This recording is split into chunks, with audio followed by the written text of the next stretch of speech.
बढ़िया से करो ना।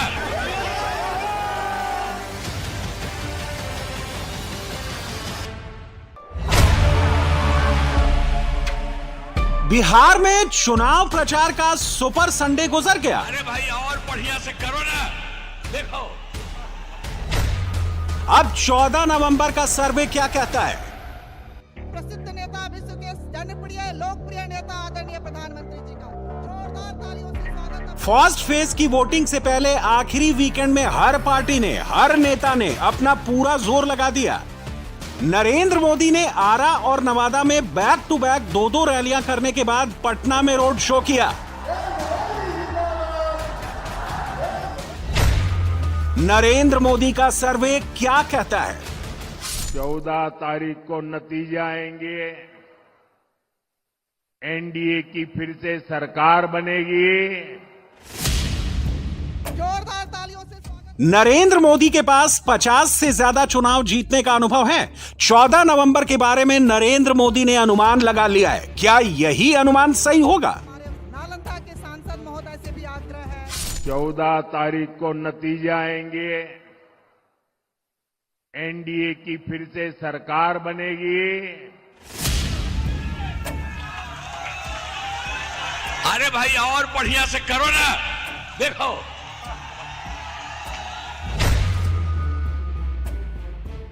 नीतीश कुमार ने अपने टर्फ पर फुल फॉर्म में आकर प्रचार किया है। किसी जमाने में नीतीश को कुर्सी से उतारने के लिए पगड़ी बांधने वाले सम्राट चौधरी ने तारापुर में नीतीश कुमार के पैर छुए और नीतीश ने सम्राट के गले में जीत की माला पहनाई। करो ना।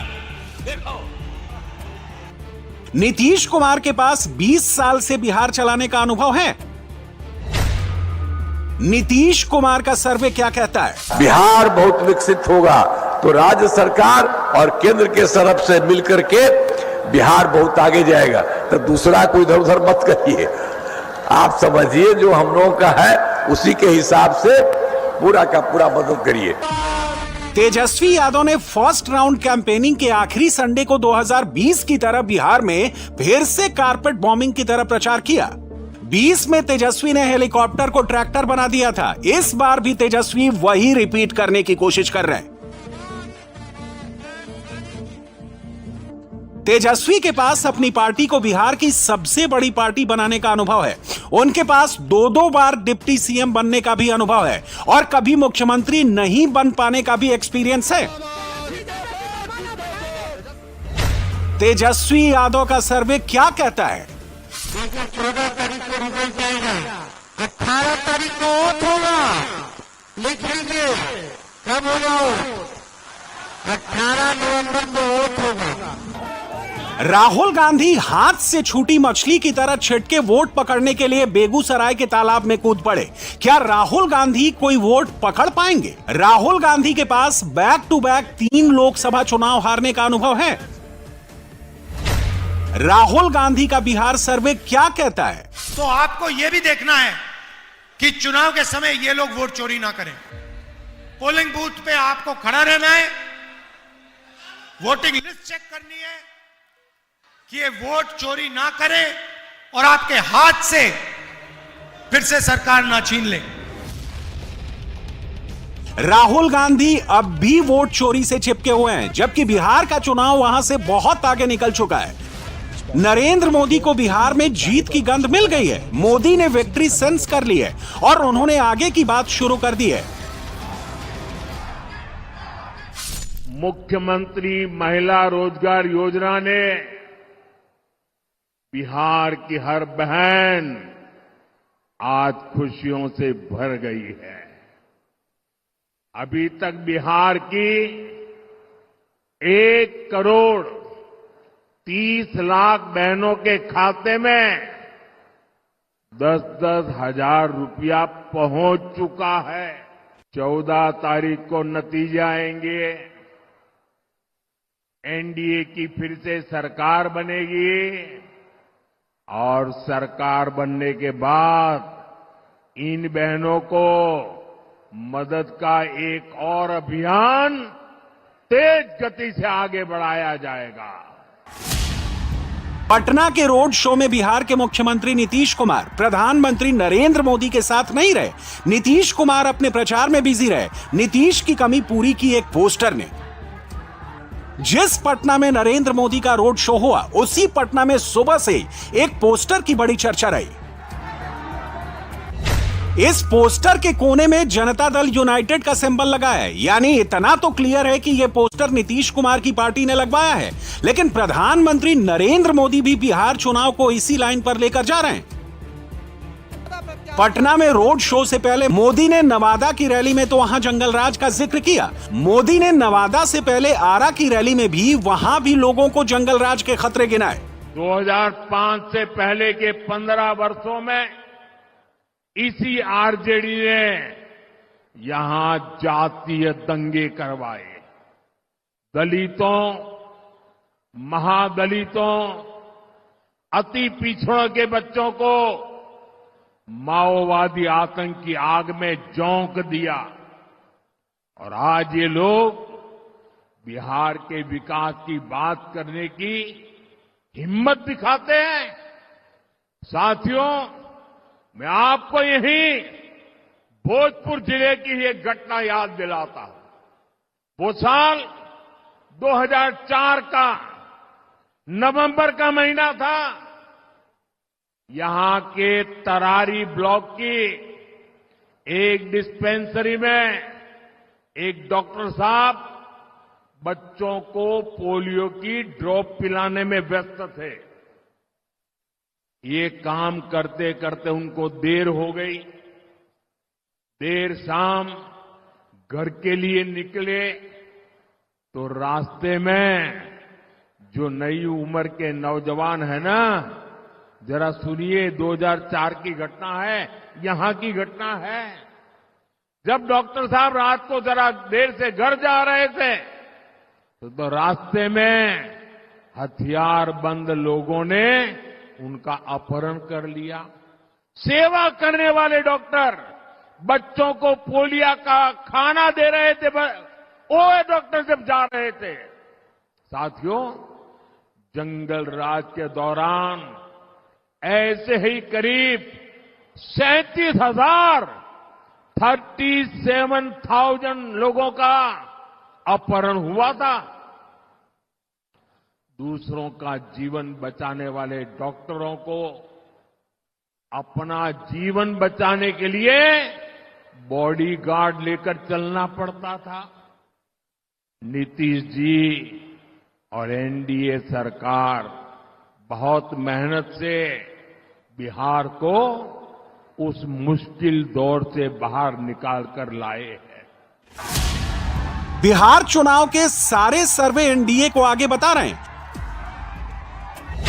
जेवीसी पोल के मुताबिक बिहार चुनाव में एनडीए को 41% से 43% वोट और 120 से 140 सीटें मिल सकती हैं। महागठबंधन को 39% से 41% वोट और 93 से 112 सीटें मिल सकती हैं। मुख्यमंत्री की रेस में नीतीश कुमार ने तेजस्वी यादव को पीछे छोड़ दिया है।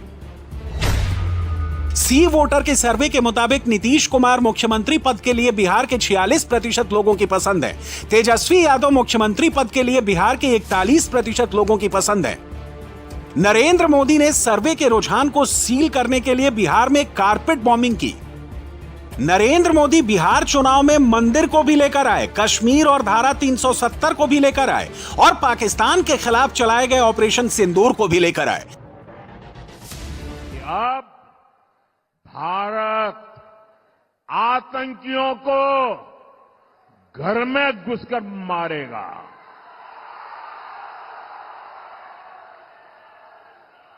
हाल में ही ऑपरेशन सिंदूर हुआ।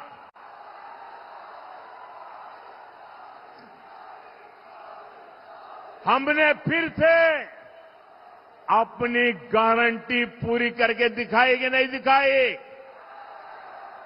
हमारी सेना ने जो कमाल किया उस पर आपको गर्व है कि नहीं है? ऑपरेशन सिंदूर से आपका माथा ऊंचा हुआ कि नहीं? ऑपरेशन सिंदूर से आपका सीना चौड़ा हुआ कि नहीं? साथियों, आपको इतना गर्व हुआ, आपका माथा ऊंचा हुआ, लेकिन देश की सेना की इतनी बड़ी सफलता के बाद भी कांग्रेस आरजेडी को ये बिल्कुल पसंद नहीं आया। अरे साथियों, हालत तो देखो। धमाके पाकिस्तान में हो रहे थे, धमाके पाकिस्तान में हो रहे थे, और नींद कांग्रेस के शाही परिवार की उड़ी हुई थी। आज तक पाकिस्तान और कांग्रेस के नामदार दोनों ही ऑपरेशन सिंदूर के सदमे से बाहर नहीं निकल पाए। नरेंद्र मोदी क्यों जीत जाते हैं और राहुल गांधी क्यों हार जाते हैं, यह समझना हो तो आज का एग्जाम्पल ही काफी है। आरा के चुनावी मैदान में नरेंद्र मोदी जिस वक्त ऑपरेशन सिंदूर का जिक्र कर रहे थे, लगभग उसी समय बेगूसराय में राहुल गांधी ऑपरेशन सिंदूर पर बोल रहे थे। नरेंद्र मोदी की लाइन आपने सुन ली, अब राहुल गांधी को भी सुन लीजिए। राहुल गांधी। तो ऐसे बहुत लोग हैं जिनकी छाती इतनी बड़ी नहीं है और डरते नहीं हैं, और ऐसे भी लोग हैं जिनकी 56 इंच की छाती और डरपोक है। अभी ऑपरेशन सिंदूर होता है, डोनाल्ड ट्रंप का फोन आता है, नरेंद्र मोदी जो कहते हैं मेरी 56 इंच की छाती है, घबरा जाते हैं, डर जाते हैं। डोनाल्ड ट्रंप कहता है ये देखो सिंदूर बंद करो, और 2 दिन के अंदर नरेंद्र मोदी ने सिंदूर ऑपरेशन बंद कर दिया। तो मैं आपको ये बता क्यों रहा हूं, क्योंकि सच्चाई है कि नरेंद्र मोदी जी सिर्फ अमेरिका के राष्ट्रपति से नहीं डरते हैं। नरेंद्र मोदी जी का कंट्रोलर अदानी और अंबानी जैसे लोगों के हाथ में है। राहुल गांधी के पोर पोर से नफरत टपकती है। मोदी से नफरत करते करते राहुल गांधी भारतीय सेना के पराक्रम से भी नफरत करने लगते हैं। मोदी इसे हाईलाइट करते हुए चलते हैं। कांग्रेस और आरजेडी में सीट शेयरिंग को लेकर जूतम पैजार हुई, इसे भी मोदी ने बिहार चुनाव का मुद्दा बना दिया। एक, बिहार का सबसे भ्रष्ट परिवार, दूसरा, देश का सबसे भ्रष्ट परिवार, और अब इनके 2 परिवारों में ही बड़ा घमासान छिड़ गया है। यहां एक जंगल राज के युवराज है, उन्हें लगता है कि कांग्रेस के युवराज की पदयात्रा ने उन्हें ही पैदल कर दिया है। साथियों, आजकल ये दोनों दल एक दूसरे के बाल नोचने में लगे हैं। और तो खबर ये है कि हर बूथ पर कांग्रेस के लोगों ने आरजेडी को हराने की ठान ली है। आप देखिएगा 11 तारीख को दूसरे चरण का मतदान खत्म होते ही कांग्रेस आरजेडी एक दूसरे का क्या हाल करते हैं। 20 का बिहार चुनाव और 25 का बिहार चुनाव बिल्कुल अलग है। लालू की पार्टी ने 20 के चुनाव में हार का ठीकरा कांग्रेस के सिर फोड़ा था, इसलिए 25 के चुनाव में कांग्रेस की सीटें घटा दी गई। सीट शेयरिंग को लेकर महागठबंधन में विवाद हुआ। कम से कम 11 सीटों पर महागठबंधन के दल आमने सामने हैं। नरेंद्र मोदी बिहार के वोटर्स को यह बात अपने तरीके से समझाते हैं। एक अंदर की बात बता रहा हूं, नामांकन वापस लेने से एक दिन पहले बिहार में बंद कमरे में गुंडागर्दी का खेल खेला गया था। कांग्रेस कभी नहीं चाहती थी कि सीएम पद पर आरजेडी के नेता का नाम तय हो, लेकिन आरजेडी ने भी मौका छोड़ा नहीं। आरजेडी ने कांग्रेस की कनपट्टी पर कट्टा रखकर सीएम पद चोरी कर लिया। घोषणा करवा के रहे, फिर जबरदस्ती कांग्रेस से सीएम उम्मीदवार को समर्थन की घोषणा कराई गई, कट्टा रख करके। साथियों, आरजेडी कांग्रेस में झगड़ा भयंकर बढ़ गया है। ना घोषणा पत्र में कांग्रेस की सुनी गई, न प्रचार में उनकी पूछ हो रही है। चुनाव से पहले ही इतनी घृणा बढ़ गई है कि चुनाव के बाद ये एक दूसरे का सिर फोड़ने लगेंगे। इसलिए हमेशा याद रखिए, ऐसे लोग बिहार का भला कभी नहीं कर सकते। बिहार चुनाव में एनडीए का खेमा कैसे चुनाव लड़ रहा है और महागठबंधन में क्या चल रहा है, इसे दो तस्वीरों से समझिए। यह है मुंगेर की तारापुर सीट। यहां से बीजेपी के सीनियर नेता और बिहार के उप मुख्यमंत्री सम्राट चौधरी चुनाव लड़ रहे हैं। सम्राट चौधरी के लिए वोट मांगने खुद नीतीश कुमार तारापुर पहुंचे। इनको बनाइएगा तो ये कितना ऊपर है। आप जानते हैं बिहार कितना विकसित होगा। बिहार बहुत आगे और बढ़ता रहेगा। आप बहुत अच्छा काम करते हैं, कोई इधर उधर नहीं, और एक एक चीज को जानते हैं कि कहां पर क्या है। तो इसीलिए हम तो यही चाहेंगे कि आप लोगों ने कहा है तो इनको भारी वोट दीजिए और पूरा इनको विजयी बना करके खूब अच्छा करिएगा। तब करिएगा ना जी, फिर आपका उठावा।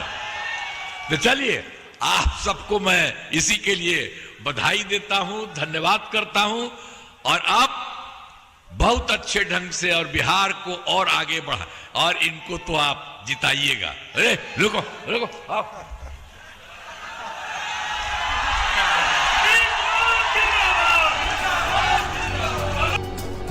दूसरी तरफ वैशाली की महुआ सीट पर तेजस्वी यादव अपने सगे बड़े भाई तेज प्रताप यादव के खिलाफ चुनाव प्रचार करने पहुंचे। चाहे कोई आए और जाए, पार्टी से बड़ा कोई व्यक्ति नहीं होता है। पार्टी ही माई बाप है। पार्टी है तो सब है, पार्टी नहीं तो कोई कुछ नहीं है। और लालटेन का झंडा महुआ से लालू जी का झंडा लहराएगा कि नहीं लहराएगा? कोई कंफ्यूजन नहीं रखना है। लालटेन चलेगा तब न तेजस्वी अपना सरकार बनाएगा। अब 20 साल इनको मौका आप लोगों ने दिया। अब इस बार पूरा बिहार की जनता बदलाव चाह रही है। राघोपुर में लालू का परिवार एकजुटता दिखा रहा था। तेजस्वी यादव के लिए लालू की दो बेटियां रोहिणी आचार्य और रागिनी यादव ने राघोपुर में रोड शो करके वोट मांगे थे। लेकिन महुआ में तेजस्वी यादव अपने बड़े भाई के खिलाफ प्रचार कराए। लालू का परिवार पिछले 20 साल से बिहार की सत्ता से दूर है। लालू की पारिवारिक पार्टी को राजनीतिक खाद पानी मिलता रहे, इसके लिए जरूरी है कि वो सत्ता में आए। 20 में मौका हाथ से निकल गया था, 25 में तेजस्वी की बेचैनी साफ साफ दिख रही है। आप लोगों के बीच एक मौका तेजस्वी को चाहिए, एक मौका मिलेगा। एनडीए को 20 साल मिला, तेजस्वी को 20 महीने नहीं मिल सकता है। दीजिएगा 20 महीना। तेजस्वी यादव ने इस बार बिहार की 180 सीट कम से कम जीतने का दावा किया है। बीजेपी के अमित शाह ने 160 सीट जीतने का दावा किया है। जन स्वराज के प्रशांत किशोर का दावा है कि वो या तो 10 से कम सीटें जीतेंगे या 150 से ज्यादा सीटें जीतेंगे। अगर फिर से लालू के बेटे सीएम बनते हैं तो बिहार में 3 नए मंत्रालय खुलेंगे। एक मंत्री बनेगा अपहरण का इंडस्ट्री चलाने वाला मंत्री, दूसरा बनेगा रंगदारी चलाने वाला मंत्री और तीसरा बनेगा अपहरण और खून को बढ़ावा देने वाला मंत्री। और अगर आपने नीतीश जी और मोदी जी के नेतृत्व में सरकार बनाई तो बाढ़ मुक्त बिहार के लिए मंत्रालय बनाया जाएगा, बाढ़ मुक्त बिहार के लिए। 14 नवंबर को बिहार में क्या होगा, इसे एक रियल डेटा से समझते हैं। नरेंद्र मोदी की पार्टी बीजेपी बिहार की 101 सीटों पर लड़ रही है। 50 सीटों पर आरजेडी के खिलाफ, 28 सीटों पर कांग्रेस के खिलाफ, 11 सीटों पर लेफ्ट के खिलाफ, 7 सीटों पर वीआईपी के खिलाफ, 1 सीट पर आईपी गुप्ता की आईआईपी के खिलाफ और 4 सीटों पर जहां महागठबंधन के 2 उम्मीदवार हैं।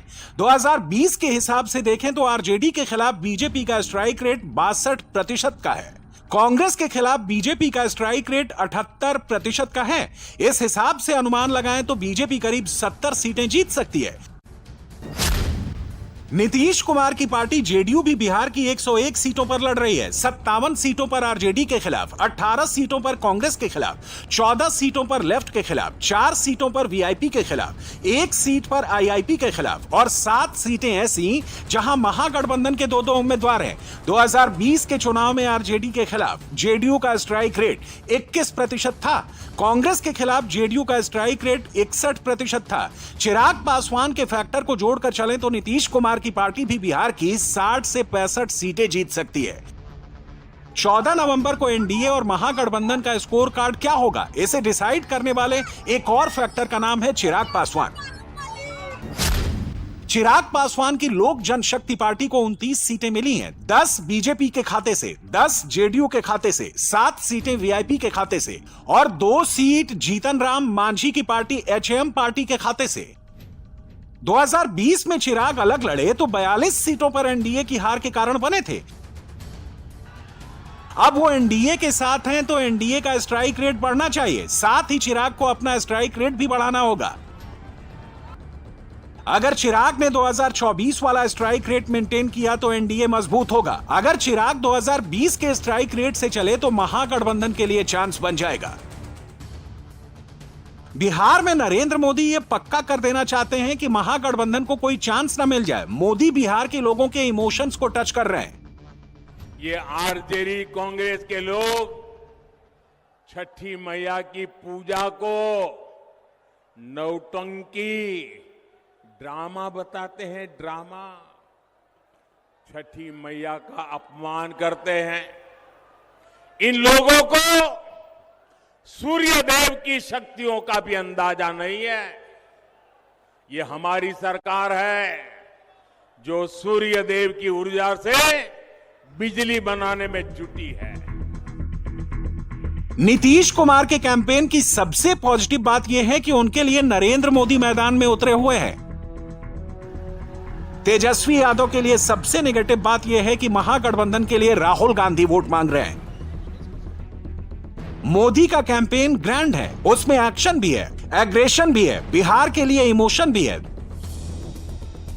दूसरी तरफ राहुल का कैंपेन एक्शनलेस, एग्रेशनलेस और इमोशनलेस है।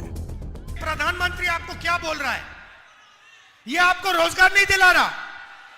ये आपसे कह रहा है कि आप रील पे अपना टाइम जाया करो, आप इंस्टाग्राम पे अपना टाइम जाया करो। जब आप रील को प्ले करते हो, सीधा उनके दोस्त मुकेश अंबानी के जेब में पैसा जाता है। शर्म आनी चाहिए प्रधानमंत्री को।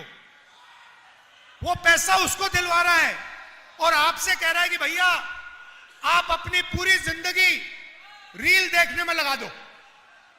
मतलब आप सपने में रहो, सपना देखते रहो।